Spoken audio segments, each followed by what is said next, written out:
Muy buenas tardes, sean todas y todos bienvenidos a nuestra segunda mesa del día del 11º encuentro de investigación del CENIDIAP. Estamos muy contentos porque, bueno, ya tuvimos nuestra primera mesa inaugural y justo queremos hacer esta mención de la labor que se está realizando en el CENIDIAP de tener nuevas propuestas y de socializarlas y de llevarlas al público, y es por ello que agradecemos todas las facilidades que nos brinda el CENART, Canal 23, y también los invitamos a seguirnos en vivo a través del Facebook del CENIDIAP Bimbal. También los invitamos a que a través de todas estas plataformas puedan hacernos llegar sus preguntas o comentarios para nuestros panelistas. Y sin más preámbulos, yo soy Magali Hernández, seré quien moderará esta mesa titulada Del archivo a la exposición, procesos de curaduría e investigación colectiva de los fondos fotográficos del CENIDIAP. Esto ha sido un esfuerzo también muy importante. Agradecemos a nuestro director Alfredo Gursa, quien ha dado estas líneas también de investigación y estos proyectos que en este momento mis compañeros de mesa les comentarán.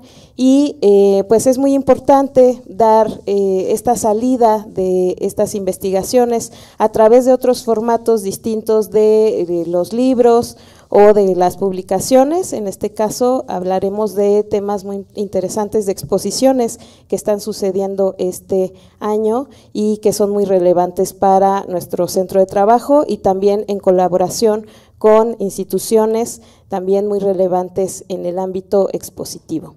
Me permito presentar a mis compañeros el día de hoy: Paola Uribe, que se encuentra aquí de este lado, Rodrigo Basaldúa, Christopher Vargas, que forman parte del equipo del CENIDIAP, y también de Paulina González, que es también miembro del CITRU y que pues nos acompaña el día de hoy y con quien hemos trabajado muy de la mano. Les pido que por favor les den un fuerte aplauso.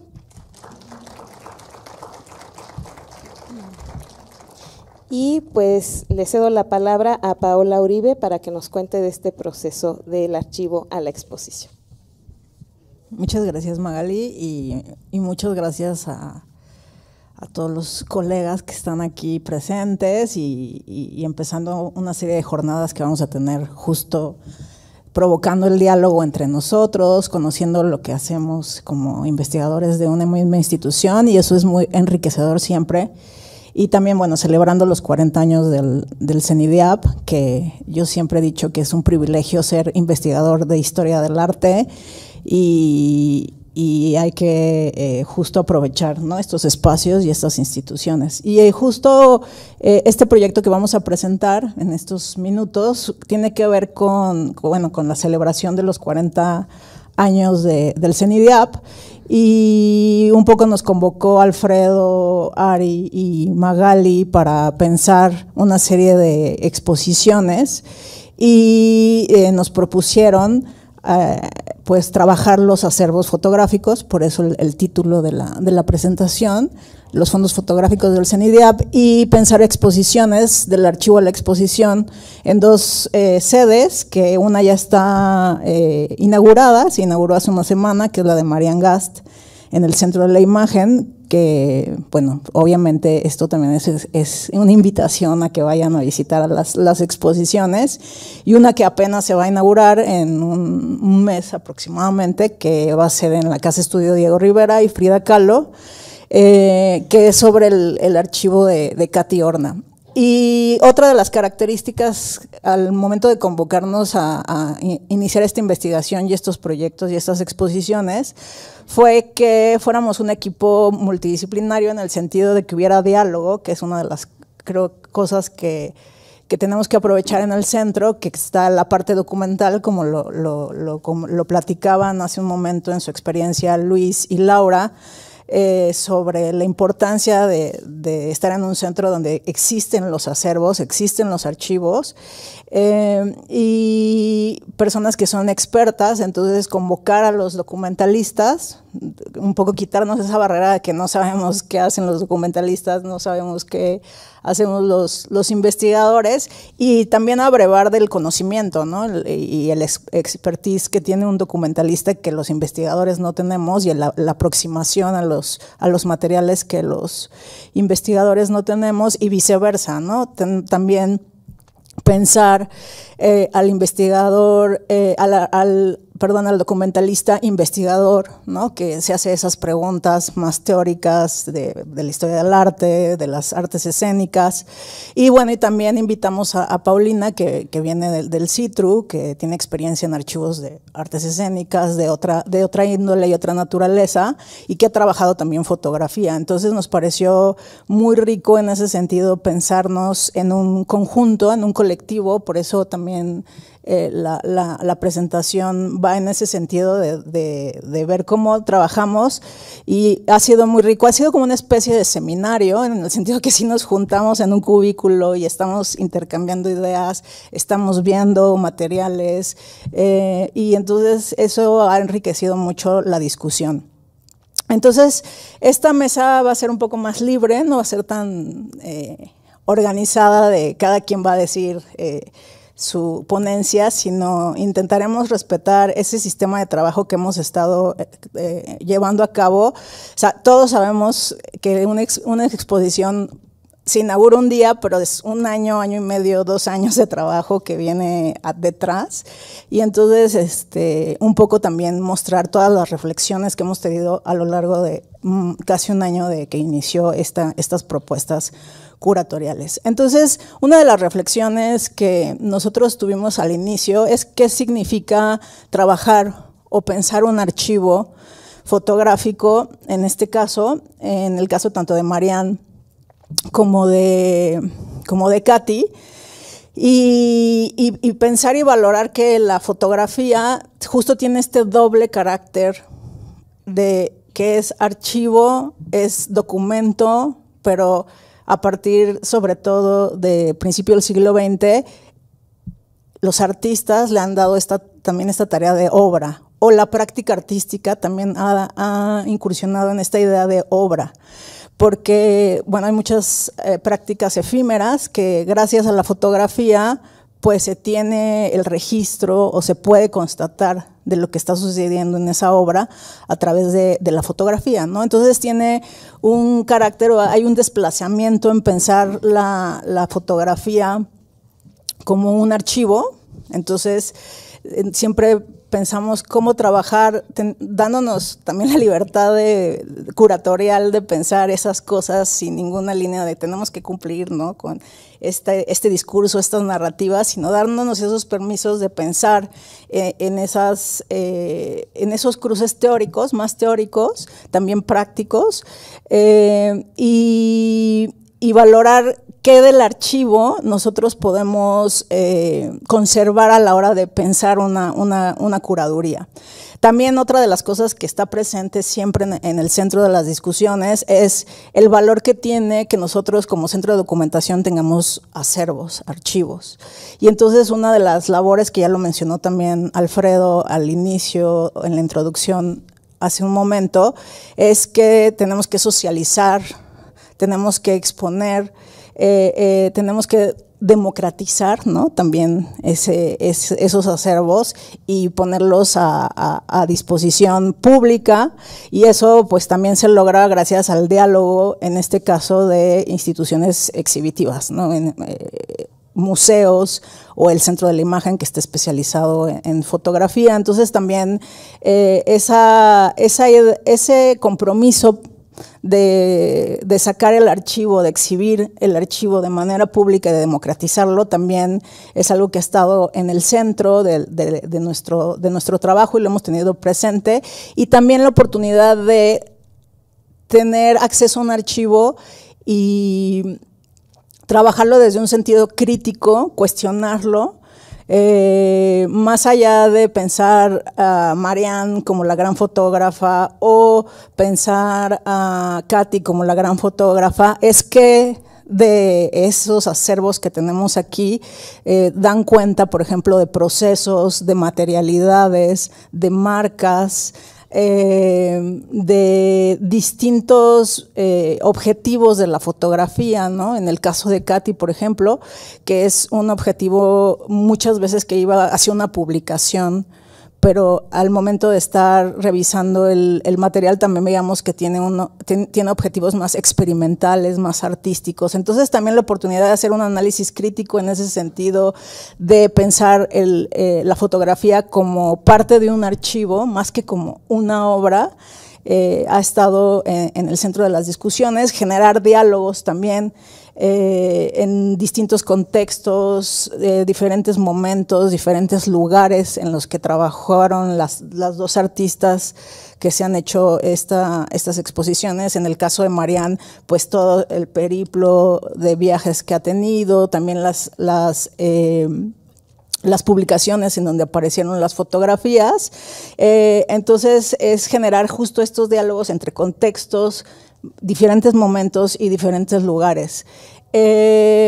También la idea de que los archivos posibilitan el diálogo en estos contextos nos lleva hacia comprender la pluralidad de los distintos tiempos que se superponen en un acervo. En este caso, nosotros estamos desde el momento contemporáneo y vamos a mostrar un trabajo que tiene, pues, que se hizo en la primera mitad del siglo XX, y entonces es superponer esas visiones a partir de teorías que se han hecho sobre los archivos, ¿no?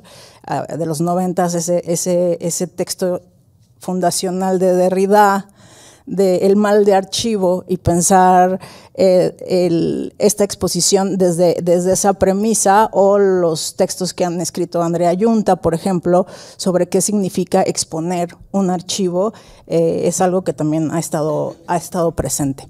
No sé si quiere agregar algo, Pau. Para pasar a la... Pues tal vez agregar que cuando se trabaja un archivo se tiene al final una tensión entre conservar y exhibir, ¿no? Y es una tensión que en general pues vivimos todos los que trabajamos archivos y documentos, que queremos conservarlos, guardarlos, que al final no sean tocados con manos sucias y demás, pero que también esa tensión implica pues exponerlos, sacarlo a un museo. Obviamente siempre se tiene como todas las precauciones, pero al sacarlo de su caja de resguardo pues implica como una posibilidad ahí de deterioro, ¿no? Pero al mismo tiempo existe toda esta teoría que al sacarlo, al darlo a conocer, también le estás dando vida y también le estás activando ese documento y estás pues permitiendo que al ser público también sea como pues mayor la información que da y genera, y al mismo tiempo como que expande su vida, ¿no? También al hablar de estos temas, un poco lo que decía Paola es que dentro de la mesa discutimos varios puntos, que es un poco lo que vamos a exponer, y en uno de ellos es la adquisición de archivos, ¿no? Y cómo como instituciones, en qué lugar nos pone esta adquisición y en qué lugar nos pone cuando perdemos archivos, ¿no? También cuando se van a otras instituciones, cuando se van a otros países, cuando lo compra alguien más rico, y a quién pertenecen estos archivos, esta migración de documentos, y un poco lo que ponemos en la mesa es la necesidad de también como trabajar entre instituciones colaborando, ¿no? Colaborando para que el documento se conserve, para que la investigación se dé, para que el investigador tenga acceso, pero también para luchar contra la privatización de pronto de estos documentos, para el encierro, para la pérdida. Entonces, un poco lo que pensamos poner en la mesa es la necesidad de tener estos documentos como, obviamente como resguardados, cuidados, pero también públicos, ¿no? Y que sean de acceso a todos los investigadoras e investigadores que puedan poder como conocerlos, y que pues sí, luchar contra que no se vayan, ¿no? Que no se vayan a otros países, aunque haya universidades que pueden pagar el doble por ellos, luchar porque se conserven aquí, también como para que podamos dar acceso a tanto alumnos e investigadores a estos documentos. ¿Sí? Y bueno, esto al final también es una práctica de resistencia, de alguna manera. Conservar es una práctica de resistencia, y también exhibir es parte de esta misma práctica de resistencia y de publicación. Y bueno, aquí entramos a la práctica curatorial en torno al archivo, que es un poco lo que nos aqueja. Exacto. Y una de esas preguntas que nos hicimos cuando, bueno, ya tenemos el archivo, que son increíbles los dos archivos, como lo comentó Laura, el de Marian, pues prácticamente no se conocía, ¿no? Esa es una de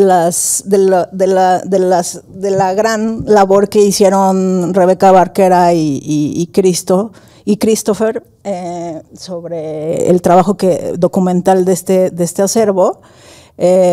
Y el que hicimos Rodrigo, fueron 2 equipos que se conformaron, Rodrigo, Paulina y yo, en el de Katy Horna, y es que tanto hay que respetar el archivo como llega de origen, ¿no? Como llega organizado en un principio, y qué tanto de esa organización y de dónde viene el archivo tenemos que reflejar al hacer la exposición.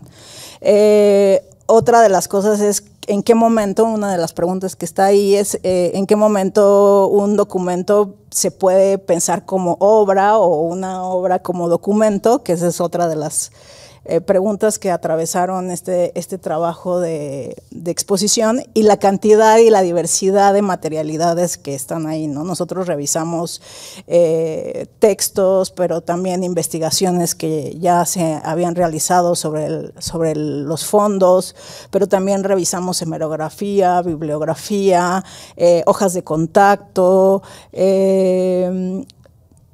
impresiones vintage, impresiones contemporáneas, y entonces hicimos toda esa valorización de materiales y también cómo estaba conformado, ¿no? Tenemos por un lado personajes, artistas, ahorita nos va a contar mucho, con más detalle, Rodrigo sobre el acervo de Katy, y también pues reportajes más amplios, o también obra mucho más experimental.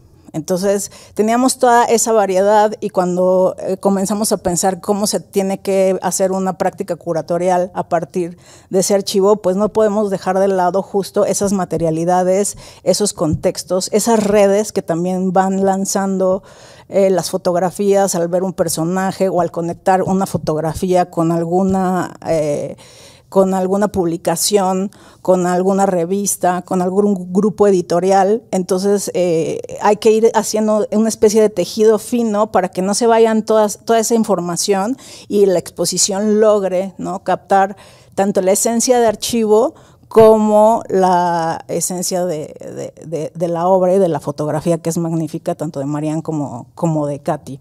Entonces, son algunas de las cuestiones que del archivo que se conserva en la exposición.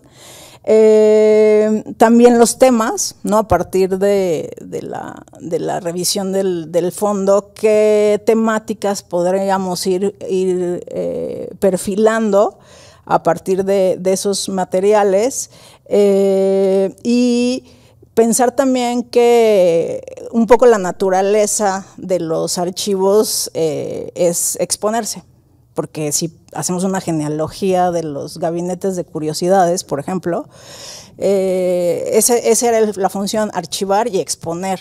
Entonces es como recuperar esa esencia de los archivos que se ha ido perdiendo, y que se cree que un archivo, como comentó Paulina, pues tiene que estar en un cajón con tierra y luego ir, ¿no?, y descubrir, sino más bien pensar que el archivo por naturaleza tiene esa necesidad de exponerse y de presentarse.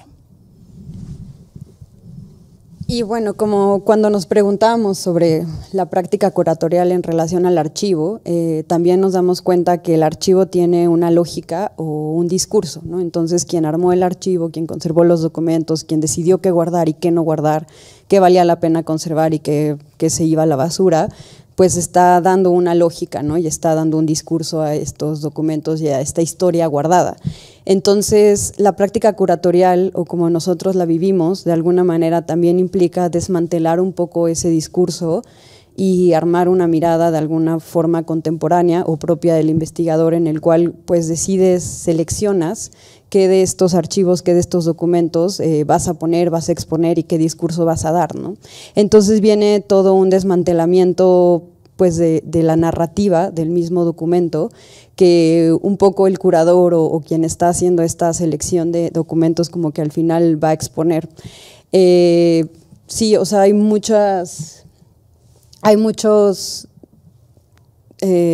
diálogos que un documento y un archivo tiene, pero que al mismo tiempo también es cómo dialoga esto con un espacio, ¿no? Entonces también un poco nuestra práctica curatorial se vio guiada a partir de una museografía, de un espacio de la Casa Estudio, que tiene ciertas características, que está dividido en casas, que está dividido por secciones, entonces que al mismo tiempo como que hay que generar una narrativa a partir de ese espacio, ¿no? De esa museografía. Entonces esto es como muy particular de la exposición de Katy Horna, pero que al mismo tiempo yo creo que también pasa con otras exposiciones de archivo, están guiadas por una especie geográfica, ¿no? Por un lugar geográfico, por una arquitectura. También hay muchas cosas que quedan fuera, que un archivo es infinito, entonces de alguna manera al seleccionar para la curaduría hay muchas cosas que quedan fuera y ahí vienen las otras líneas, las otras tangentes que pueden salir de una curaduría. Y bueno, esta es la pregunta que Paola ya había expuesto sobre en qué momento el archivo se convierte en obra y si eso pasa realmente, ¿no? Si el documento realmente se convierte en obra, o si poner un documento en un museo lo vuelve obra, ¿no? Ese es, yo creo que una de las problemáticas que siempre vamos acarreando y que realmente no tiene una respuesta, porque cada documento es único y también los archivos tienen como sus peculiaridades, justo como mencionábamos. Está el archivo de fotografía que tiene ciertas características, pero también nos hemos encontrado con archivos de teatro con unas características como más específicas y complicadas, y ahí es donde vienen las normas archivísticas que son lo que medio cuadra para ayudarte a entender cómo lo vas a organizar. Y bueno, viene la presentación de los fondos, que ahí es. Chicos.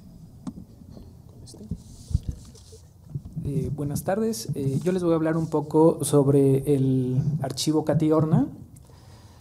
El archivo fotográfico Katy Horna, Personalidades de la Cultura Mexicana, 1939-1981, como se nombra en el acta de entrega cuando fue adquirido.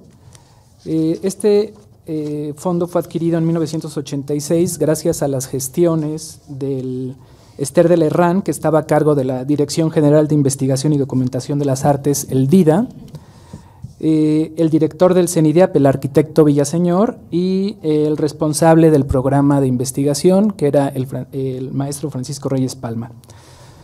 En un oficio previo a su adquisición, que mandó el maestro Francisco Reyes Palma al maestro Víctor Sandoval, diciéndole que Katy Horna quería vender su archivo, le comenta que Katy lo quiere vender con un precio de manera simbólico porque tuvo un problema en su casa por el sismo del 85.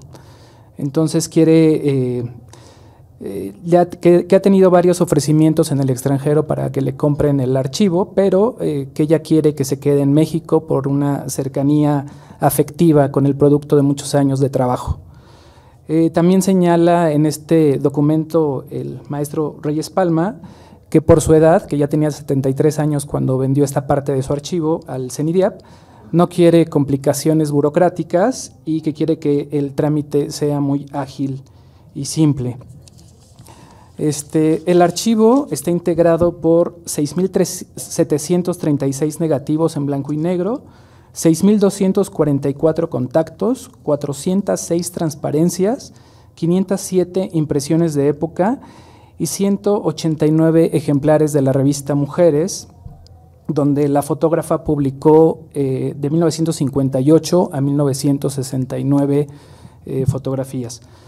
Además de 2 cajas con revistas, catálogos, invitaciones y fotocopias del propio material de Katy Horna, que ella proporcionó para hacer la reproducción. La organización y clasificación de este archivo estuvo a cargo de Alicia Sánchez Mejorada, quien trabajó con Katy Horna organizándolo, clasificándolo, y Katy apoyó durante un periodo para complementar la documentación requerida de todo de este fondo. En el 2009 se llevaron a cabo medidas de estabilización para sustituir materiales por otros de mayor calidad, poniéndoles guardas de primer y segundo nivel para su mayor conservación. Este archivo tiene una amplia parte de este archivo está dedicado a las artes plásticas, con fotografías de pintores, escultores, críticos de arte, coleccionistas, galeristas y espacios dedicados a la difusión del arte.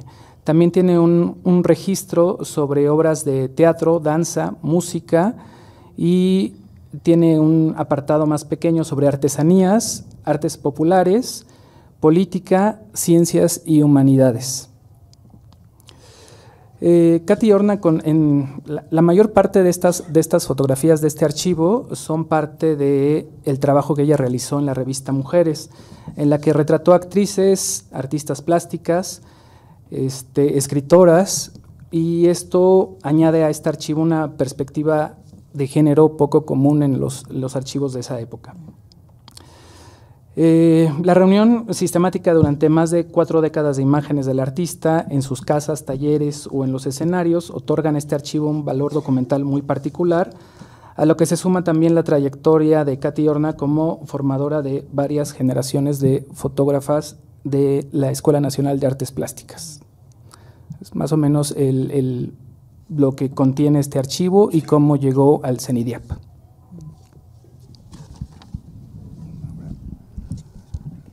Buenas tardes.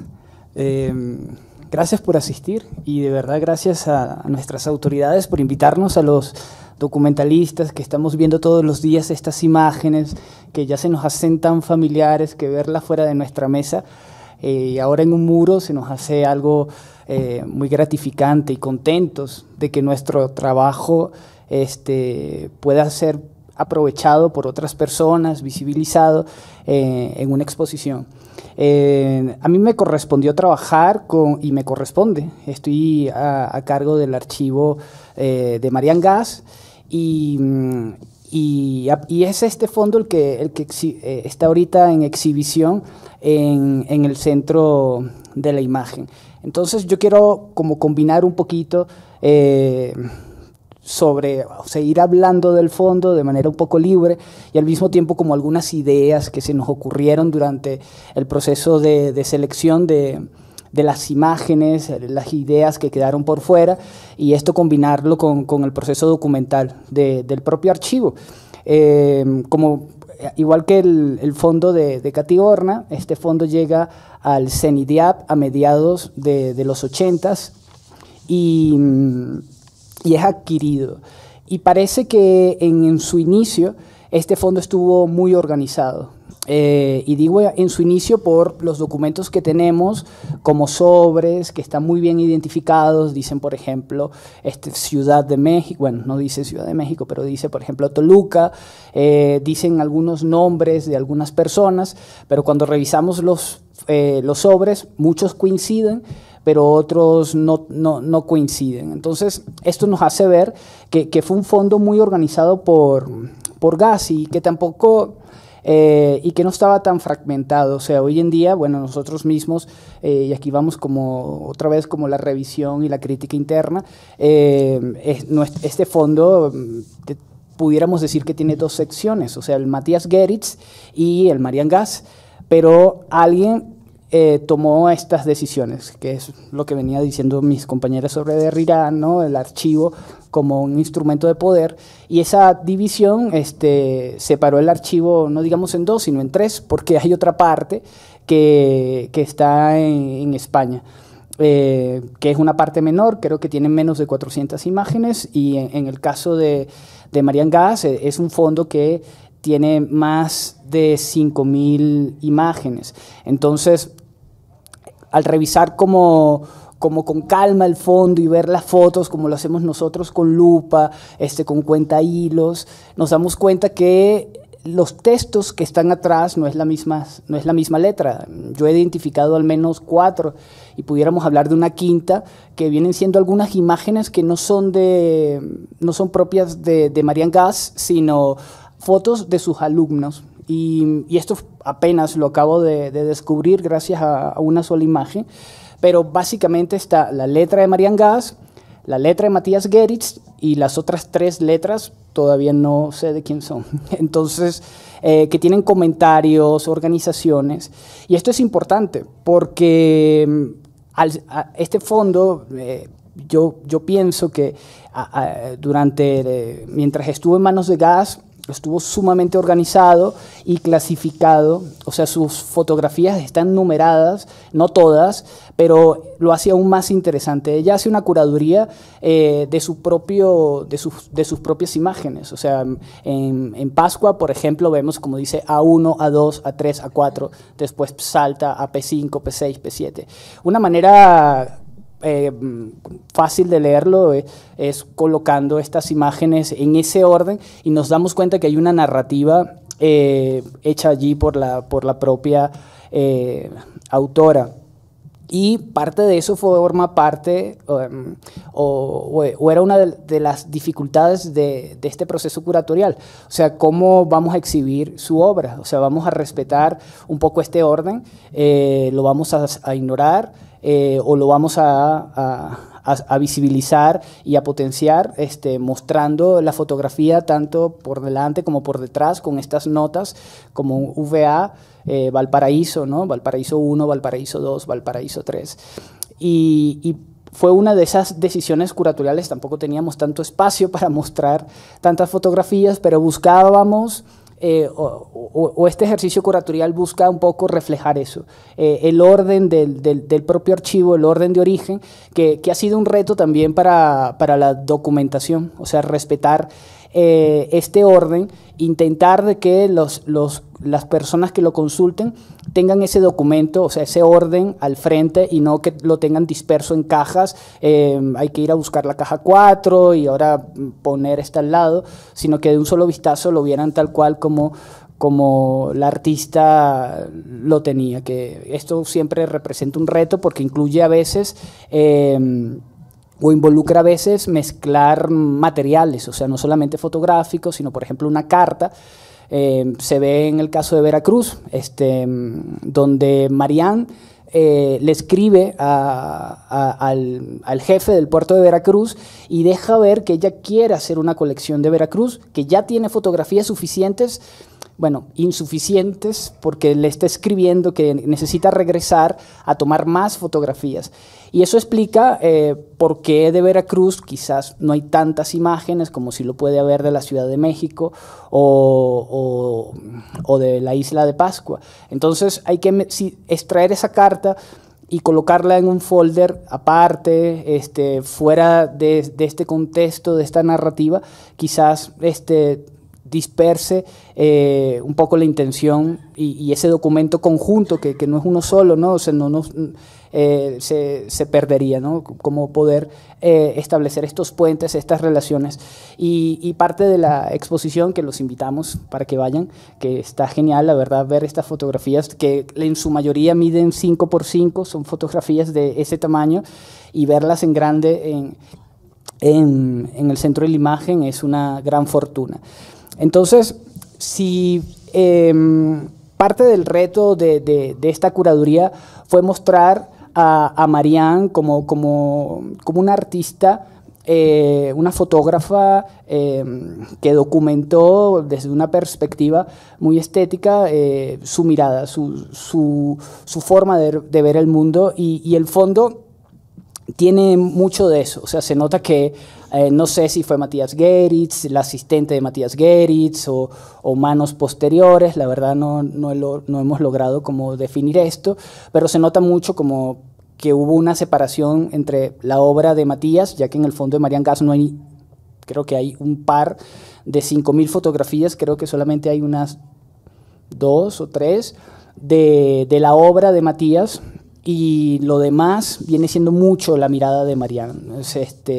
Quizás lo pudo haber hecho Marianne también, pero me parece esto bastante curioso de los 4 tipos de letras con comentarios sobre las fotografías que las vinculan con películas, que me parece, y cambia totalmente la letra, ¿no? en cuanto a esto. No fue tan difícil identificar la letra de Matías, escribía bastante particular, y la de Marianne, bueno, escribía a veces en un solo párrafo, en varios idiomas. Parecía que pensaba muy rápido, ¿no? Y todo lo plasmaba así en el papel. Algo que también me gustaría hablarles del fondo es que es un gran sobreviviente. El fondo, como les dije al principio, a mediados de los 80s, llega al centro, pero lo que se estabiliza, lo que se comienza a trabajar, lo que quizás se consideró importante en ese momento eran las imágenes de Matías. Entonces ahí empezó el proceso documental de catalogarlo, organizarlo, y Marianne Gass se quedó esperando en una caja hasta el 2014. Cuando Gabriela Torre Freyermuth se encarga o le entregan este fondo y ella comienza a organizarlo, catalogarlo, describirlo, investigar, conocer un poco más sobre las letras, porque sí que hay comentarios detrás de las fotografías que nos dan una gran pista de dónde colocarlas. El fondo lo hemos organizado de manera geográfica, y la exposición también, de hecho, busca un poco de esto, ¿no? Lo hemos llamado cartografías, que justo nos ayuda a ver a Marianne Gass en distintas partes del mundo tomando fotografías artísticas, documentales, y que nos hace pensarla como una de estas pioneras transnacionales que toman este tipo de fotografías artísticos documentales de distintas regiones. O sea, estuvo en África, Europa, América, y llama mucho la atención que una mujer a principios de los años 50 y finales de haya estado en lugares tan extremos como por ejemplo la isla de Pascua, más allá de que haya sido un encargo o no lo haya sido, que haya ella misma buscado la manera de llegar solita porque le interesaba tomar fotografías o no. Hay que pensar todo lo que costaba llegar a la isla de Pascua en 1958, que fue cuando estuvo, y también hay algo que no se habla mucho, bueno, de Marianne no se habla mucho, estamos esperando e invitamos a toda a la comunidad investigadora de investigadores e investigadoras que vengan a revisar nuestro fondo, que básicamente es fotográfico, pero Marianne Gass muere en 1958 de un tumor cerebral. Y ese mismo año estuvo en lugares muy remotos. Uno de ellos es la isla de Pascua. No existía un aeropuerto, no se podía llegar en avión en aquel momento. Había que tomar un barco que se tomaba en Valparaíso, que de acuerdo a lo que he podido investigar, ojalá yo lo pueda confirmar pronto, la isla de Pascua forma parte geopolíticamente de Valparaíso, y el barco que llegaba hasta allá era un barco de la Armada chilena. O sea, no habían estos cruceros y todas estas facilidades que hoy conocemos. Entonces pensemos un poco en la planificación de este viaje desde México, que era en donde se encontraba, sin internet. Cómo lograr saber en qué fecha iba a salir el barco, cuánto costaba el boleto, cómo podía ella reservar uno, en qué momento exacto llegar. O sea, toda esta coordinación, sin duda alguna, tuvo que haberla hecho con un equipo o tuvo ayuda. Y bueno, y sabemos que conocía al embajador de Alemania en Chile, entonces con el que se terminó casando ese mismo año, pero eso es algo un poco más complejo. Entonces creo que este tipo de información que por ahora puede ser aún mucho más profunda porque se queda mucho en la descripción, en la narración, se busca mostrarla en la exposición, y pudiéramos pensar ya desde los feminismos, por ejemplo, ¿Qué significa que una mujer esté tomando fotografías en el 58 en estos lugares como pudiera ser la isla de Pascua, pero también escogió los barrios pobres de Valparaíso y también escogió la mina El Teniente, que es una de las minas más importantes, si no es que es la más importante de producción de cobre en el mundo? Y pues me parece un ejercicio bastante interesante como ver sus fotos y esta manera que ella tenía tan particular de ver los objetos, que a mi manera de ver es como una viajera en el tiempo que se va al futuro y toma fotos del presente, como que se anticipa y está viendo un presente histórico. Eso lo podemos ver en algunos de los edificios que le tomó fotografías en esta mina. Hoy es un museo, por ejemplo. O las reflexiones, que son cortitas, como notas al pie de página, que hace sobre la piedra, sobre los moais o estas esculturas grandotas que están en la isla de Pascua. Todo el tiempo como mostrando esta dicotomía o estas relaciones entre la naturaleza, progreso entre comillas, modernidad entre comillas, y lo que permanece, lo que ha permanecido, la cultura, lo artesano, lo manual. Son cosas que la exposición intenta reflejar un poquito y demostrar y mostrarlas, más que demostrarlas, para una experimentación allí intelectual. Bueno, lo que tenemos en la pantalla es un poquito de cómo llegó el fondo. Llegó en esa caja de cartón, todavía la caja de cartón la conservamos, con un montón, sí había mucha organización, pero les quiero compartir que esta caja ha sobrevivido a un sismo, al tiempo, al patriarcado y a todo lo que ustedes quieran mencionarles. Ha sido una caja casi que fuerte, y que bueno, que eso ha afectado sin duda alguna la organización del fondo y de la propia artista. Ya les había dicho que el fondo está organizado de manera geográfica, o sea, porque así lo hacía el artista. Chile, México, Alemania, entre otros Marruecos, por ejemplo, que es un tema interesantísimo en el que hay mucho que decir, porque Marianne estuvo durante la independencia de Marruecos, Segunda Guerra Mundial allí, específicamente durante la Segunda Guerra Mundial, y Marruecos se conocía en ese momento, o bueno, al menos lo conocemos hoy así, como la ciudad de los espías. Y de ahí vienen algunos chismes. Ya creo que Luis andaba por ahí y creo que en otra conferencia anterior me preguntó, ¿crees que haya papeles o documentos para poder vincular a Marianne con el nazismo y con todo este proceso de espionaje de los nazis? Y la verdad no hay ningún documento, pero sí hay algunas fuentes accesorias secundarias, que permiten entender que todo el mundo que estaba ahí era espía. O sea, se llama así, Marruecos, la ciudad de los espías, es una publicación española. Ahorita no recuerdo el nombre del autor, pero justo plantea cómo cada una de las embajadas se espiaba, ¿no? No solamente estaba ahí Alemania, sino estaba España, estaba Italia, y era una guerra ahí de espionaje. Entonces, si Matías Geritz estaba ahí trabajando en el consulado junto con Marianne, y tomamos eso para leer nuestro archivo, ¿por qué no pensar que partes de esas fotografías pudieron servir para un propósito de espionaje? No sería tan descabellado, específicamente en Marruecos. Ya en México no puedo decir nada. Entonces, bueno, podemos ver más o menos algunas de las letras de la autora que están en este lado. Yo intenté escribirlas con mi mano, en digital, con algunas pequeñas palabritas que describen la imagen que se encuentra por detrás. Y aquí en la parte superior, estos contrastes que no se ven tanto en el fondo Matías Geritz, ¿no? Eso también habla un poco de nuestro... gracias. Bueno, yo cuando estaba de público esto no se veía. Entonces, ¿al revés? Ahora sí, qué bien. Ok, miren, esta imagen que está acá es una de mis imágenes favoritas.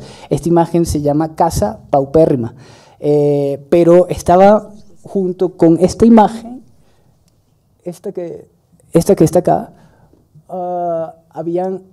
hay fotografía otra de un edificio moderno, con unas líneas muy definidas y unas vacas caminando por el camino, ¿no?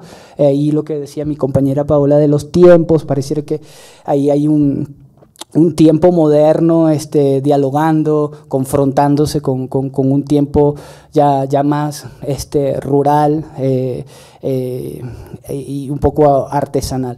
Entonces, aquí en Valparaíso, bueno, para mí una de las colecciones, quizás porque fue la última serie que hizo la artista, me parece que Chile puede resumir bastante bien el ejercicio de Marianne. Es su último ejercicio, como les dije, murió en 1958, llegó a Chile en 1957, en diciembre del 57, porque en esa fecha salía el barco, o sea, había que estar ahí pronto, y fotografía los barrios de Valparaíso, fotografía los ascensores que hoy son patrimonio cultural chileno, y bueno, ni hablar de la isla de Pascua, ¿no? Yo creo que de esto también sabemos bastante, pero nos llama mucho la atención de que uno de los pocos escritos que tiene Marianne y que está publicado en la exposición es sobre la realidad interna. Ella tiene ahí un pequeño decálogo, no sé si era algo personal porque fue publicado post-mortem por Matías Geritz, y bueno, esto es otra historia,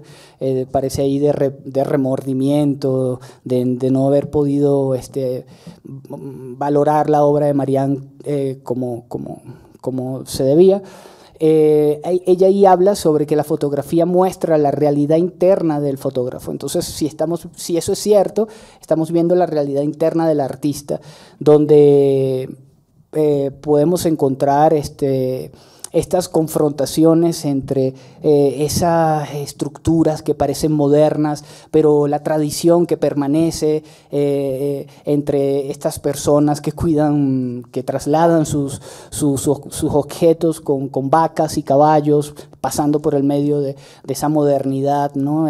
Latinoamericana, que bueno, habría que definir aquí qué es modernidad, cuándo empezó, pero sería interesante entenderlo desde el punto de vista de Marianne. Y pues estando en México también se ve eso muchísimo en sus colecciones o en sus series, como por ejemplo Las Ladrilleras, donde ella escribía ahí un poco sobre que pensaba que los mexicanos eran artistas naturales, que tenían algo dentro que los hacía construir pirámides. No sé si esa imagen, la siguiente, a ver si la tenemos ahí, ¿no? Ok, son imágenes en donde están estos hombres colocando los ladrillos para secarse uno sobre el otro, y ella los ve como prepirámides, ¿no? Como pirámides incipientes, y sobre eso está, o ahí está presente su realidad interna. Entonces, dentro de los grandes retos que tuvimos en nuestra exposición fue hablar de Marianne sin Geritz. Sí, fueron parejas durante casi toda su vida. Ella en el 58 se divorcia y se vuelve a casar. Es una historia un poco trágica porque meses después de casarse muere, creo que 3 meses después muere. Y bueno, en el archivo no hay registros, ¿no?, sobre esta boda, aunque sí hay registros, por ejemplo, de la mamá de Matías Geritz muerta post-mortem.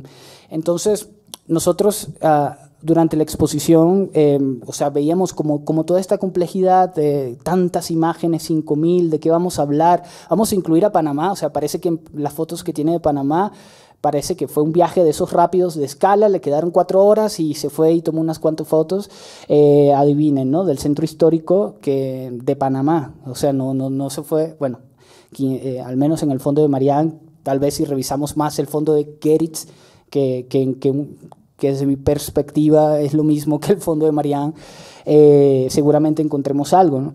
Y entonces esta exposición muestra un poquito de toda esta de esta realidad o de esta expresión de Marianne que les estoy hablando, ¿no? Un poquito de fotografías de varios países y preguntarnos cómo hacía para estar en tantas partes, por qué se interesaba por eso. Más allá, bueno, a mí me gusta un poco verlo un poco más desde el punto de vista teórico, ¿no? Para mí lo que hay en el fondo, yo cada fotografía que veo, lo que veo es tiempo, dicotomías, contradicciones, tiempo. O sea, pareciera que Marianne fotografía el presente como un presente histórico, algo que se va a desaparecer, algo que ya no va a estar. Por eso fotografía los chamulas, por eso fotografía sus tradiciones, aquella persona en Guadalajara en un telar o el otro en una rueca haciendo hilos. Y por otro lado, que viene siendo el fondo de Matías Geritz, los grandes edificios, las grandes obras, las grandes arquitecturas. Entonces me parece una relación muy interesante para explotar y para irse acercando a Marianne, que tiene todas las líneas de investigación relacionadas con la fotografía del siglo XX que quieran explorar. Entonces, ya para finalizar, solamente quiero comentarles que el fondo ya está abierto al público, pueden solicitar una cita en el CENIDIAP y los invitamos a que vengan a conocer este maravilloso fondo, que de verdad me va a encantar recibirlos y mostrárselo. Muchas gracias.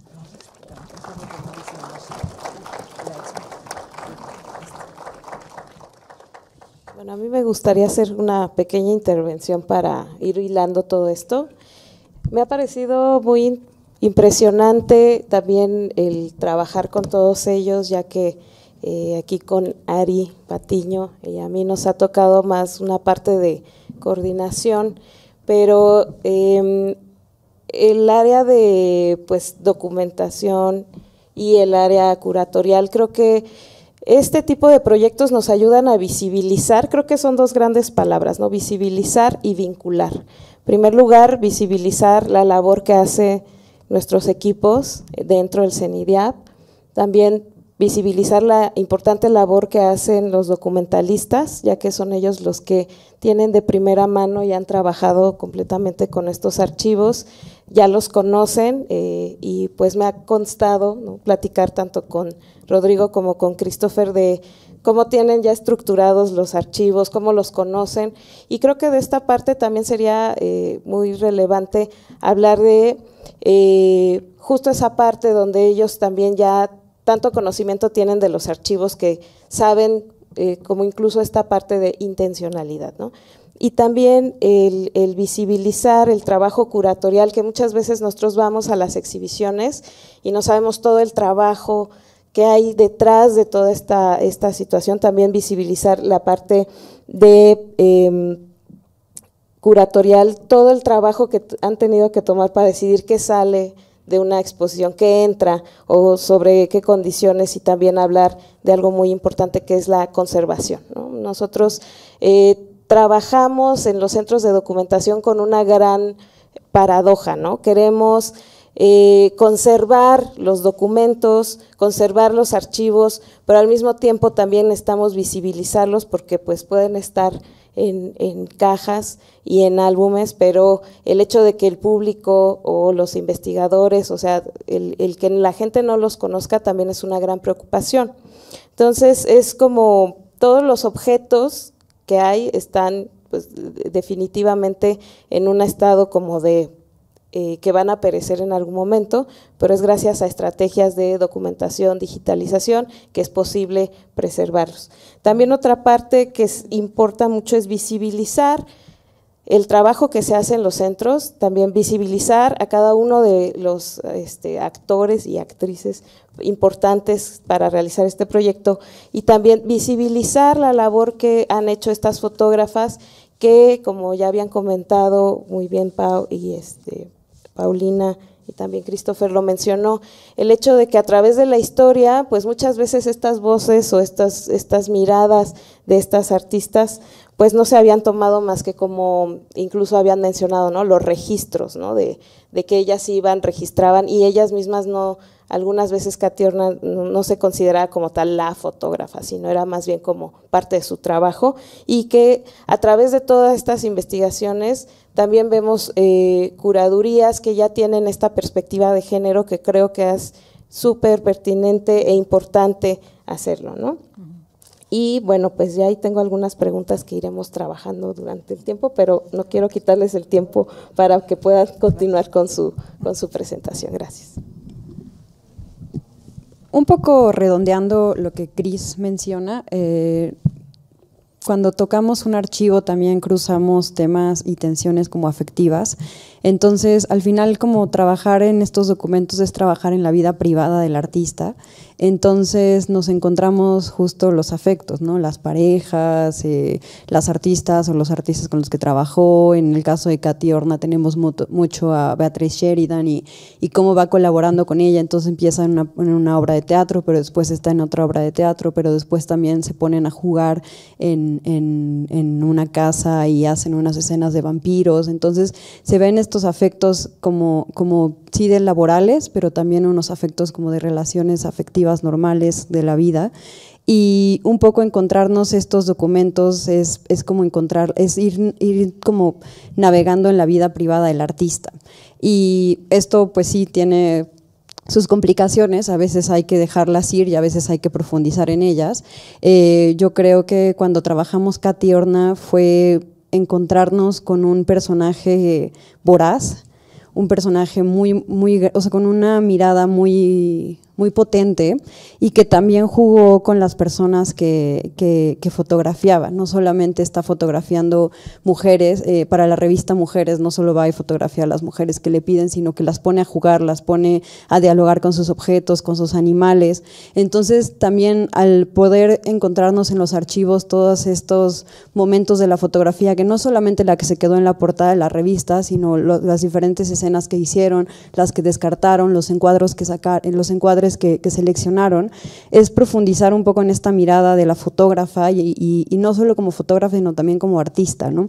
Como artista que está jugando con sus materiales y que además, de alguna manera, Katy Horna va a transgredir la fotografía y entran un poco en lo que podríamos llamar performance, porque está jugando con las diferentes actrices, con los objetos. Entonces, cuando pensamos un poco cómo hacer esta curaduría, también quisimos como tener esta mirada de Katy, ¿no?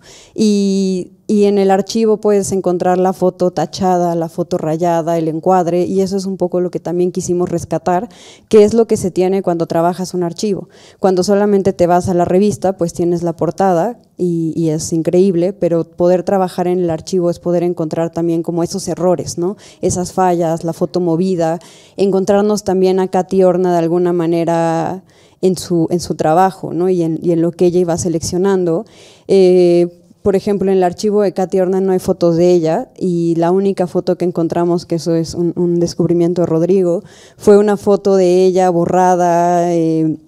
No sabemos bien quién la tomó, por ahí fue José Horna, pero es una idea que nosotros tenemos. Pero esa posibilidad de tener a Katy Horna de alguna manera en esta imagen borrada, para nosotros fue importante ponerla en la exposición porque es parte de este proceso, ¿no? Y de este proceso que la misma artista nos está mostrando a partir de dejarnos entrar en el archivo y que, bueno, la institución nos lo permite.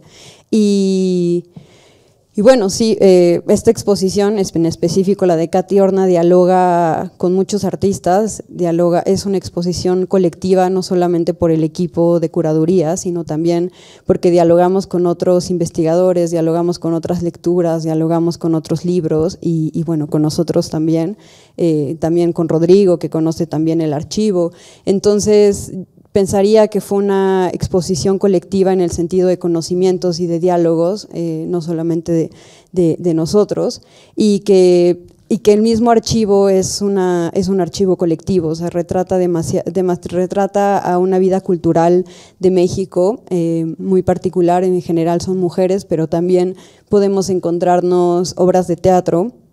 Está la obra que seleccionamos de alguna manera también tenía la obra final, que es la ópera del orden, entonces tienes la obra, cómo quedó la escenografía, pero también al tener acceso al archivo tenemos el ensayo. Entonces también preguntarnos qué hacía Katy Horna en el ensayo, por qué estaba fotografiando el ensayo, y también en el ensayo se permite otros juegos que al no ser la obra final o lo que va a presentar, como que nos da acceso a entender otras miradas y otros juegos de la misma artista, artista que solamente se permiten si puedes acceder a estos documentos.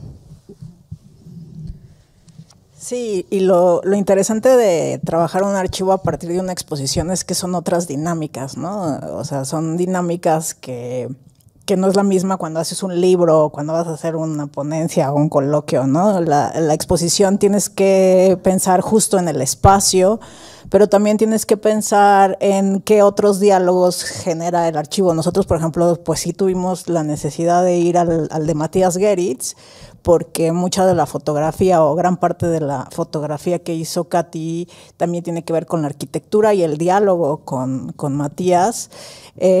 O también tuvimos que abrir el diálogo con la familia, con el archivo de la familia y especialmente con los investigadores que han explorado el archivo, que esa es otra de las ventajas de tener este tipo de proyectos curatoriales, que entras a archivos que nunca se han abierto y a partir o el pretexto de la exposición se empieza a abrir, ¿no? El archivo tiene esa característica de que pues, lo manejaba la hija de Katy, Nora, la doctora Nora Horna, y después ahora está a cargo de los nietos, y Nora también trabajó muy de la mano con un investigador, Michel Otayek, que hizo una exposición hace relativamente poco, en el 21, por ahí en Nueva York, la primera exposición que se hizo de Katy en Estados Unidos, y él ha tenido acceso al archivo de la familia,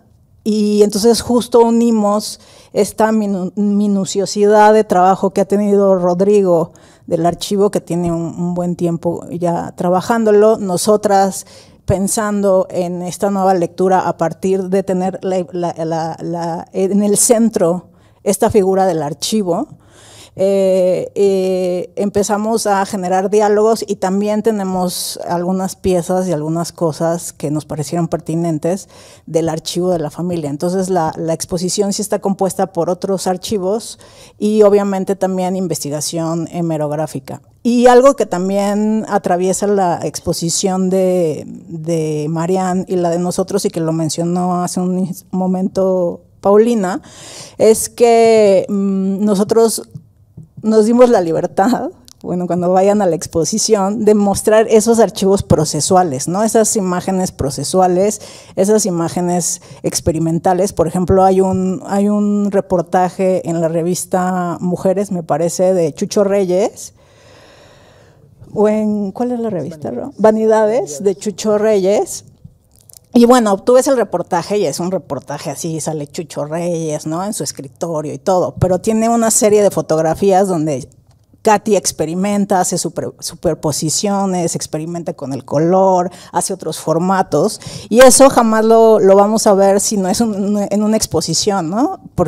O en una investigación del archivo, porque pues regularmente aparece la foto bonita, o también si se hace la exposición en Bellas Artes es raro que te quieran poner una foto movida, ¿no? Una foto fuera de cuadro, una foto rayada, y nosotros por el espacio, que bueno, la Casa Estudio Diego Rivera también nos dio rienda suelta, que hiciéramos lo que quisiéramos y a dialogar con el espacio como quisiéramos, nos dimos ese permiso de mostrar esos procesos y esa experimentación que hace tan rica la obra de Katy, la fotografía de Katy. También pensamos en el espacio, por ejemplo, en Casa Diego Rivera, más nos centramos en justo esta red de mujeres que dejó registro Katy, que es muy importante, y en todas las revistas que colaboró en este sentido, son revistas pues rosas, podríamos decir, o dedicadas a mujeres,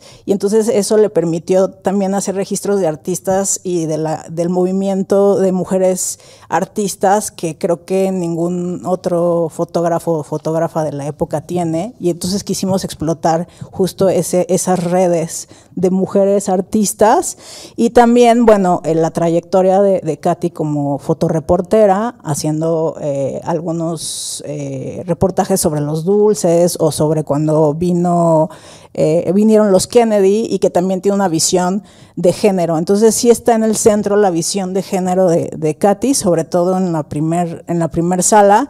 Después pensamos qué tendría que ir en la casa de Frida, y obviamente en la casa de Frida pues pusimos lo más experimental, lo que decía Pau, de que ponía a los personajes que retrataba como performers, ¿no? O sea, los ponía ponerse objetos en la cabeza, acariciar al animalito, o sea, era una cosa mucho más experimental, y entonces pusimos esa relación y toda la relación que tuvo con los grupos de jóvenes artistas experimentales, participó en esta exposición de los hartos, tuvo relación con los surrealistas, aunque ella no es surrealista o no se denominaba surrealista, sí tuvo un diálogo con este grupo y trabajó en ese sentido muchas de las cosas en la fotografía.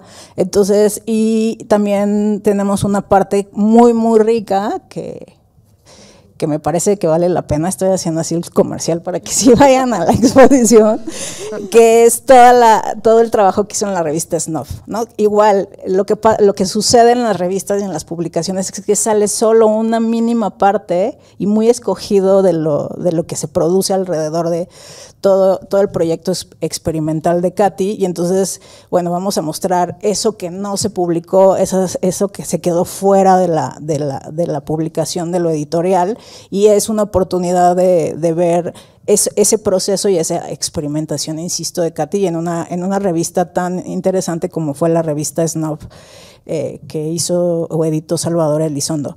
Y finalmente tenemos un tercer espacio en donde la Casa O'Gorman, en donde nos pareció pertinente presentar la obra de Katy, la fotografía de Katy sobre arquitectura, que dialoga muy bien con lo que está ahí, y bueno, y también hay algunos elementos arquitectónicos de O'Gorman que nos parecieron pertinentes que dialogaran con esa sección.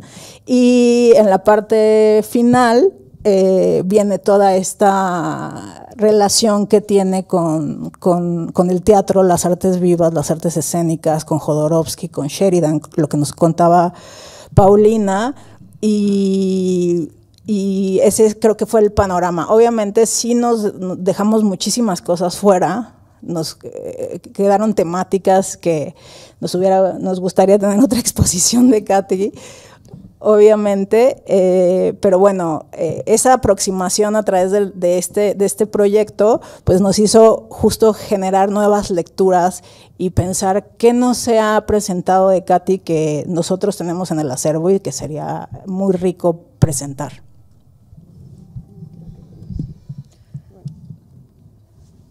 Bueno, quisimos poner también, si quieres la última diapositiva, esta diapositiva, porque obviamente todo este trabajo que hemos hecho de curaduría, pues es gracias a todo el trabajo que se ha hecho anterior, ¿no? Todas las investigaciones, todas las exposiciones y todos los discursos que se han generado. Bueno, ahí aparece también el catálogo, bueno, la publicación chiquita que le hicieron a Marianne del Centro de la Imagen, que la pueden descargar en la página del Centro de la Imagen y que está muy rica y da un panorama de qué se puede ver en la exposición.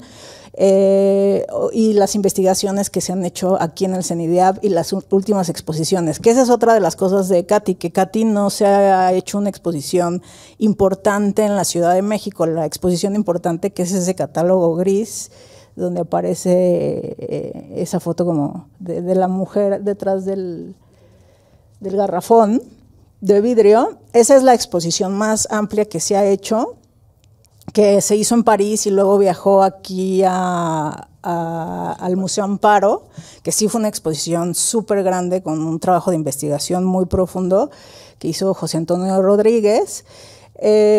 Y se hizo una exposición en Ciudad de México por ahí del 2008. Karen Cordero hizo una junto con el diálogo que tuvo con José Horna. Entonces fue una exposición conjunta, José, Katy, y estas podríamos pensar que es la primera exposición en solitario en la Ciudad de México. Entonces los dos proyectos tienen ese plus de que son proyectos que realmente sí se pensaron desde la novedad, desde lo que no se ha dicho, y tiene esa voluntad, ¿no? Mostrar eso que falta o completar, y que es una de las cosas que más se puede decir, ¿no? Obviamente todos los fondos y todos los archivos se pueden revisitar, se pueden reelaborar, se pueden generar narrativas nuevas, y esto es nada más un detonante para saber que se pueden hacer más cosas con los fondos, como lo dijo Cris. No sé si quieran… Si hay dudas, preguntas. Bueno, yo quiero agradecerles porque pues la verdad ha sido un trabajo muy exhaustivo. Muchas gracias porque han sido procesos que se están llevando incluso actualmente. Entonces, pues un aplauso para todos. Y ahora sí pasamos a las preguntas de parte del público y también en línea aquellos que tengan preguntas. ¿Alguien tiene alguna pregunta? De este lado. Bueno, en realidad no es pregunta, más bien es una felicitación por el trabajo tan arduo que han hecho, y también por pues contribuir en esta labor de vinculación con otras instituciones. También, no solo, yo ya no lo llamaría visibilización, porque creo que habría que buscar también a lo mejor otros conceptos para hablar también en el tenor de la activación de los archivos, ¿no? Que como vamos también nuevamente o como vamos a hablar ahora también de los archivos documentales, más allá de la propia adquisición, donación, resguardo, limpieza, estabilización, sino también cómo participan de la investigación, ¿no? O cómo se crean a partir de la investigación también, cuando no son casos de archivos que son específicamente de artistas, ¿no? O de personajes también renombrados, sino cómo se han ido creando como estos que también ya mencionaban en la primera mesa. Pero bueno, pues sobre todo felicidades, porque pues sí, efectivamente ha sido un trabajo muy arduo, y parte de los documentalistas, pues muchos años también de revisar, de pensar el archivo, lo que ustedes nombraron muy bien, pensarlo para saber cómo se va a resguardar, en dónde, cómo se puede investigar, ¿no?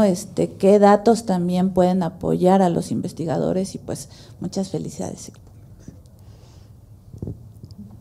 A ver, por ahí estaba Javier. Gracias. Yo quiero primero también felicitarlos por este trabajo y por la exposición.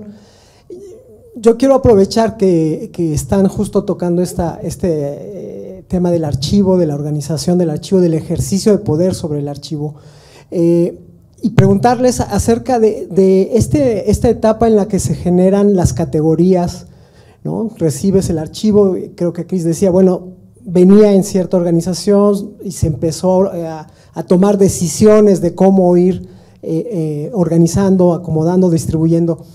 ¿Cómo debe hacerse esa etapa? O sea, es decir, ¿la hemos estado haciendo bien o habría que cambiar para que la manera en que se interviene sobre el archivo fuera mucho más respetuosa, si fuese más, debe ser en solitario, el investigador que tiene el archivo en su cubículo generar esas categorías, no consultarlas con nadie y aplicarlas tal cual?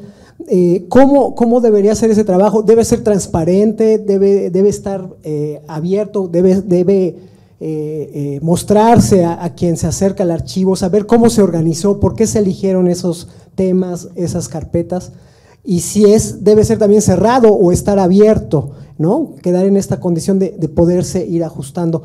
¿Cómo ven esto y en el trabajo que realizamos en el CENIDIAP?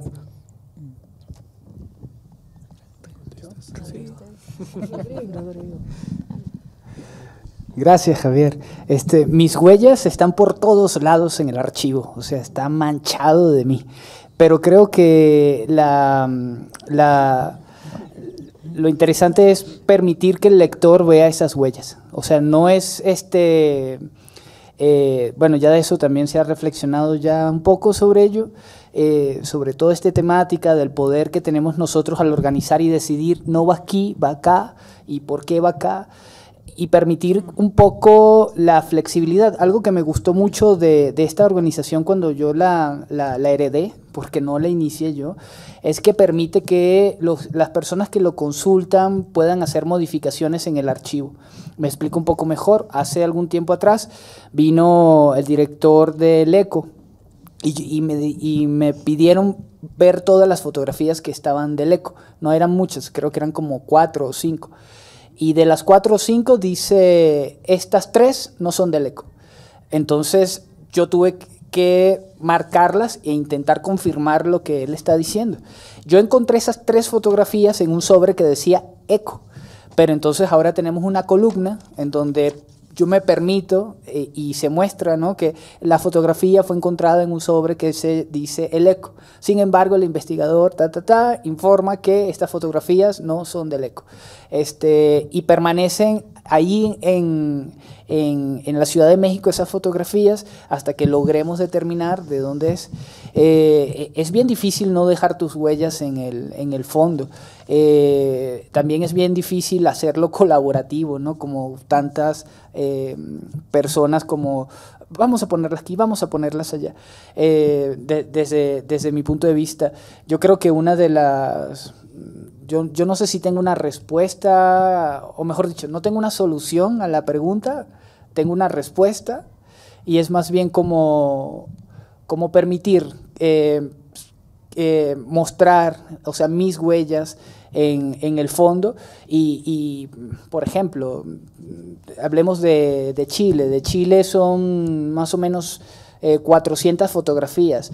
De esas 400, la artista organizó, catalogó y enumeró 1, 2, 3, 4, 5, unas 50 nada más, pero esas 50 sirven de pistas para identificar las otras que estaban por ahí en otros sobres o mal ubicadas, y eso se deja en la base de datos identificado, ¿no? Como esto, la artista lo organizó de esta manera.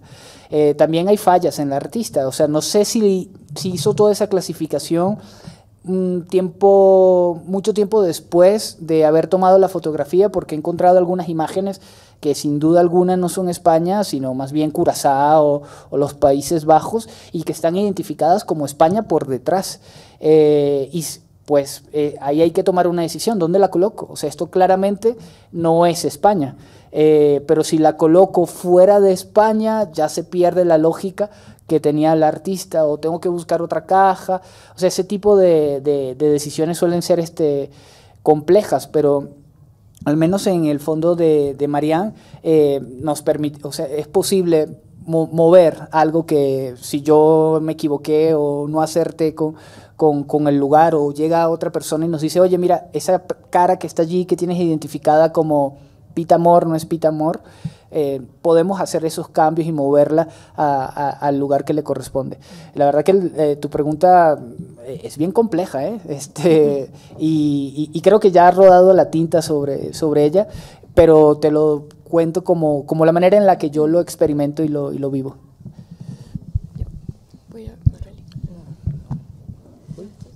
Bueno, yo quiero sumar a lo que dice Cris. Es complejo, pero también es una cosa técnica. Al final, como que nos tenemos que acotar a normas archivísticas, que es un poco lo que yo he aprendido. Es seguir como las reglas técnicas, orden de procedencia y por supuesto como respetar como la estructura del archivo, y un poco la labor que nos toca como documentalistas es facilitar el acceso, o sea, es darle ese documento la posibilidad de ser conservado, guardado y después ser encontrado, ¿no? Entonces al final todo se vuelve una cosa técnica, pero que termina siendo un proceso pues más conceptual, ¿no? Entonces sí, o sea, realmente es solo acotarnos a reglas y que son reglas que al final como que pues sí van cambiando conforme va cambiando pues también las tecnologías, cómo se migra, dónde se migra, pero pues realmente nuestra función como documentalistas es darle un número a ese documento y facilitar que exista y que sea localizable. Bueno, en el caso del archivo de Katy Horna, pues el archivo estuvo organizado por Katy y por Alicia. Ellos decidieron cuáles eran el orden del archivo, pero ahorita en este trabajo de la curaduría nos nos ayudó el revisar las revistas, las fotografías, porque nos dimos cuenta de algunos errores o alguna información que estaba mal en cuanto a los años, o fotografías que estaban fechadas, no sé, con el año 67, pero que ya habían estado publicadas en el año 65, ¿no? Entonces todo esto nos sirvió para ir actualizando la base de datos de la revista Mujeres, ¿no? A ver, ahí hay otra pregunta. Ya visité la exposición en la que se inauguró y quería preguntarles, México tiene una gran experiencia en fotografía, incluso desde el movimiento de la Revolución, creo que es de las revoluciones más documentadas, incluso en cine.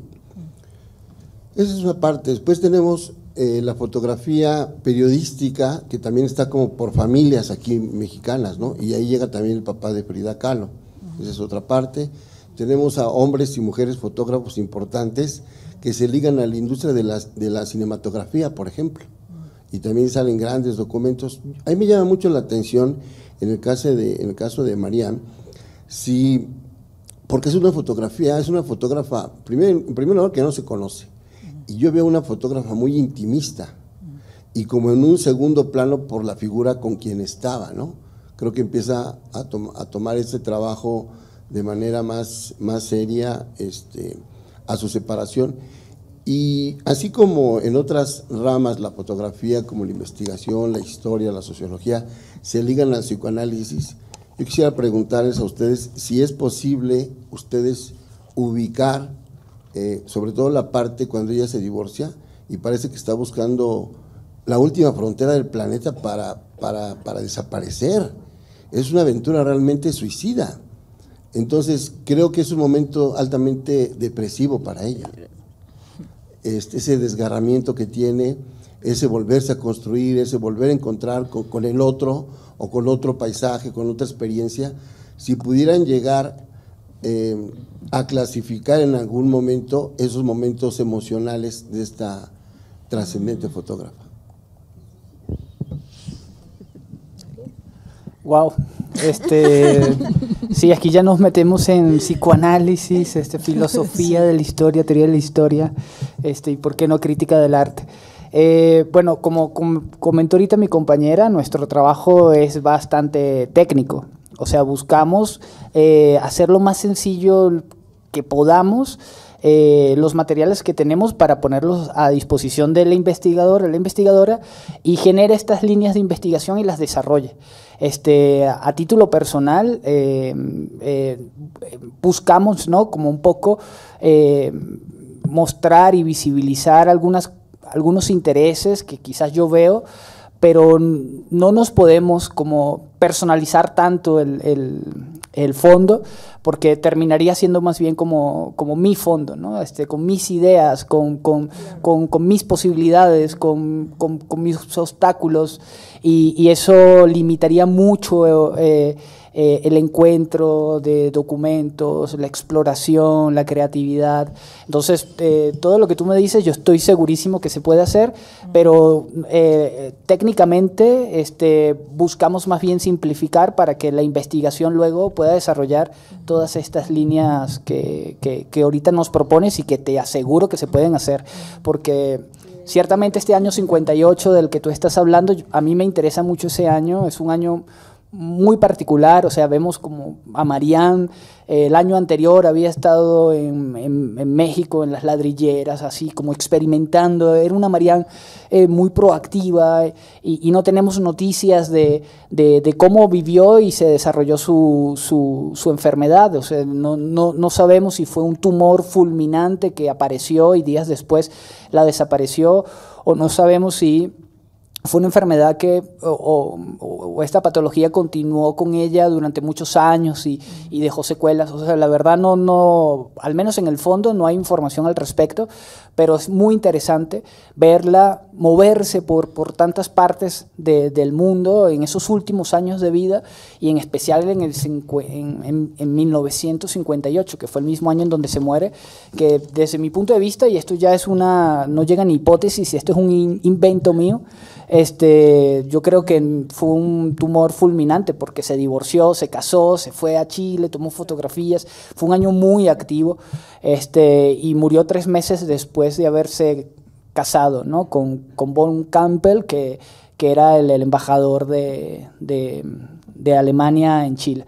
Entonces, no sé si di respuesta a tu pregunta, pero es mi manera de observarlo.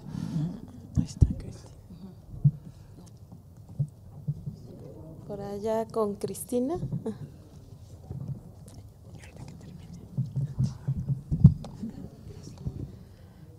Gracias y muchas felicidades. También me sumo al reconocimiento público de este trabajo. Sí, respecto a lo que comentaba el compañero, creo que ustedes fueron muy claros en decir que finalmente los archivos se abren, se plantea una perspectiva, una propuesta de trabajo respecto a su archivo, pero eso no cancela las posibilidades del archivo. Ya lo dijo Luis Ríos en la participación anterior. Bueno, toda esta investigación que se hace de Benjamín Coria y que deriva en una novela también como una de las derivaciones. Y creo que de pronto, bueno, yo no he visitado la exposición de María ni obvio la otra, pero iré, pero también advertir de los peligros que dejarlo al libre albedrío respecto a los archivos también puede provocar, o sea, y sobre todo cuando es meterse con cosas psiquiátricas, psicológicas, emocionales. Yo recuerdo que cuando Teresa del Conde empezó a hacer sus aproximaciones psicoanalíticas, tuvieron muchísimas críticas, ¿no? Pues era una perspectiva, y ahora sí que con qué derecho afirmas que es porque era una neurótica que pintó este cuadro, ¿no?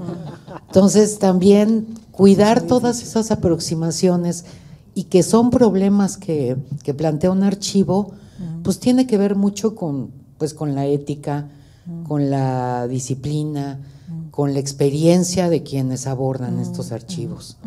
Y estoy seguro que ustedes lo hicieron excelente. Muchas gracias. Muchas gracias, Cristina. Bueno, yo también quería abonar algo más que es muy importante, que es el trabajo que hemos hecho con Tlaoli, porque Tlaoli nos ha acompañado en esta parte de manejo de espacio, de pensar qué imagen y cómo ponerla, ¿no? Esta parte de diseño, de museografía, que también nos enriquece muchísimo, y es un diálogo más que se abre al decir, a ver, ahora sí pensemos en objetos, en espacios, en formas, en maneras de exponer, y es una cosa que termina de completar este trabajo, esta investigación, esta narrativa, el trabajo con el museógrafo, con el diseñador, que trabajamos también con alguien del CENIDIAP, es parte del equipo curatorial, podríamos decir, porque ha hecho propuestas, nos ha resuelto cosas técnicas de, pero ¿cómo ponemos esto así? Bueno, podemos hacerle así y asado, que es otro expertise muy distinto al que está investigando, al que está viendo el material. Entonces también, bueno, no quería dejar de mencionar esas también sesiones de sentarnos con Tlaoli, ver los mapas, ver las imágenes, ¿no? Ver los planos, y que él mande propuestas, nosotros pensar en otra propuesta, y que enriquece también la manera en que cuando se abra la exposición, pues ustedes también van a tener cierta experiencia, que eso al final también es experimentar el archivo, ¿no? Cuando se hace el recorrido, que esa es otra de las cosas que suceden con exponer un archivo, las experiencias. Yo, Rosario Torres, igual felicitarlos porque conozco el proceso que llevó, por ejemplo, Christopher cuando le heredaron ese archivo, que yo lo vi sufrir y buscar en la nube, buscar en internet cómo identificar esas fotografías, y ahora saber que ya se concluyó ese trabajo con una exposición, y bueno, y que vienen más cosas, ¿no? Puede ser un catálogo, no sé, miles de cosas. Muchas felicidades y también a la otra exposición que apenas se va a inaugurar, pero de igual manera conozco un poquito ese archivo que estuvo ahí pues dejado al olvido y ahorita llegan ustedes y lo vuelven a revivir. Esa es nuestra función, revivir esos archivos que pues que están muertos un poquito, pero ustedes llegan a sacarlos y lo que decía Paulina que me encantó, nos metemos hasta la cocina con los archivos, conocemos sus personalidades, sus pues su forma de ser, de vivir, de convivir con la gente, porque yo leo periódicos y veo cómo es la artista que yo estoy viendo. Entonces los felicito y también los quiero comprometer a que nos den una visita guiada. Sí. Entonces, pues a ver si aquí nos dicen cuándo para ir. Sí, ya Muchas la estamos felicidades. planteando, ¿eh? Sí, ya están organizándose. Sí. Y tenemos nuestra última intervención. Hola, ¿qué tal?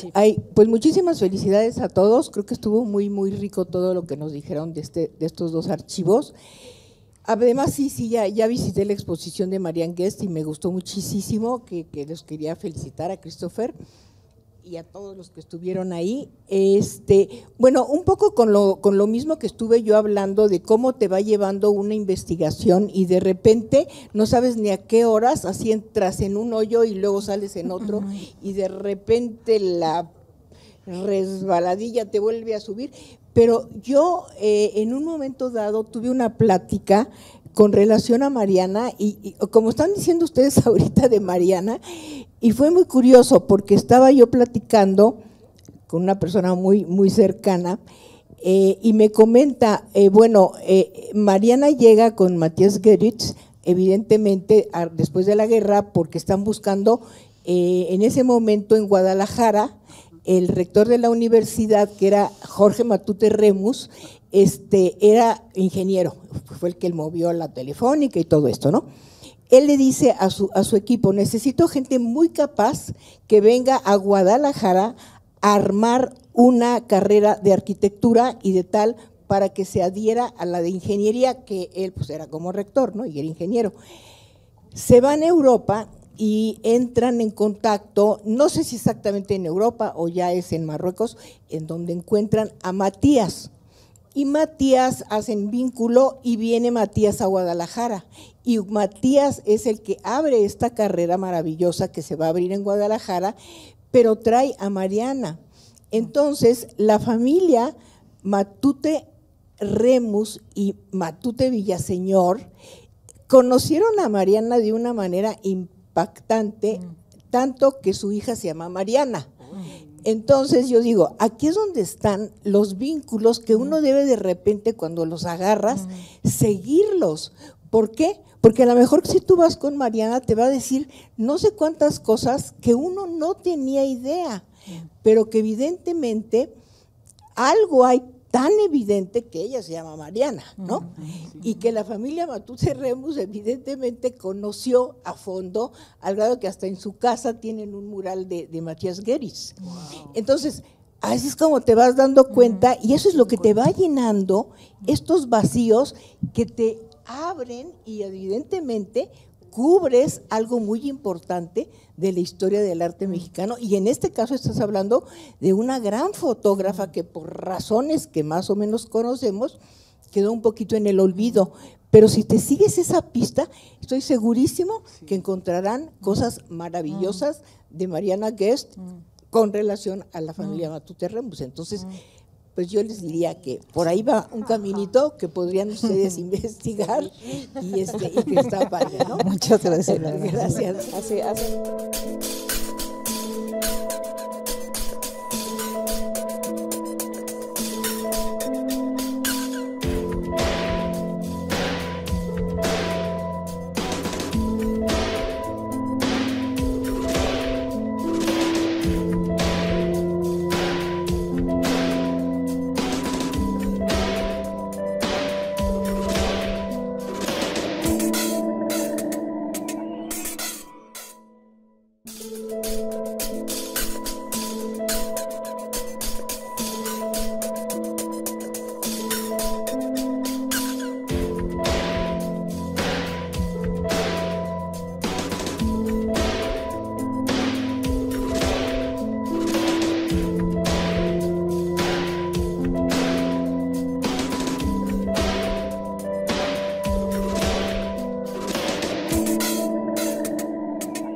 Gobierno de México.